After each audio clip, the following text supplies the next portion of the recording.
एक जो किसानों का हरदम एक सवाल रहता है, जो सवाल मेरा आप दोनों के लिए रहेगा कि सेक सीमेंट इतना महंगा क्यों है। और मैं ये भी जानना चाहूँगा, क्या ये पहले से इतना महंगा था या अभी कुछ सस्ता हुआ है, तो कैसी शुरुआत हुई इसकी, ये लैब बनने से पहले क्या रेट में है किसानों को ये सेक सीमेंट मिलता था, कितना मिलता था, और अभी क्या चेंज हुआ है इस लैब की वजह से।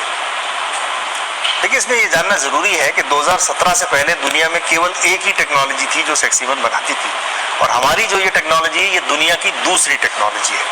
तो डेफिनेटली एक चीज तो हुई है कि कंपटीशन आया है, और कंपटीशन के आने से अगर मैं बिल्कुल सिंपल शब्दों में बताऊं तो कीमत आधी हो गई है।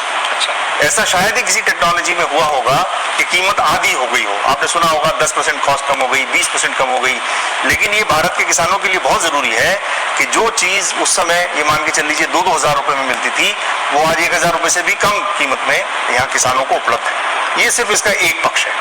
दूसरा पक्ष इसमें ये बहुत इंपॉर्टेंट है कि हम कम से कम किसी भी ऐसे बुल का सीमन सेक सीमन में कन्वर्ट नहीं कर रहे जो जेनेटिकली नीचे लेवल पर, केवल उसी बुल का सीमन सेक्स किया जा रहा है जो सबसे बेहतरीन है। हमारे पास जितने भी बुल हैं उसके जो टॉप 25% बुल हैं, केवल उन्हीं का सेक्स सीमन बनाया जाता है, चाहे वो किसी भी नस्ल के हो। तो इसका मतलब ये है कि अगर कोई किसान सेक सीमेंट लेता है तो एक तो उसे ऐसा सीमेंट मिलता है जिससे बछड़ी हो, और साथ ही में वो सबसे सुपीरियर बुल से बना हुआ सीमेंट है।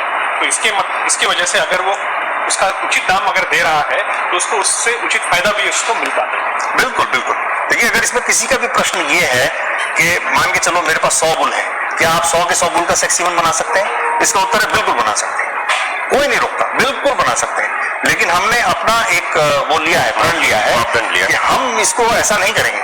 हम जो हमारा टॉप बुल होगा किसी भी श्रेणी में, चाहे वो देसी हो जैसे कि गिर नस्ल हो, साहिवाल हो, चाहे HF और जर्सी हो, चाहे भैंस में मुर्रा हो, हम हमेशा जो टॉप बुल है केवल उसी की सेक्सिंग करेंगे।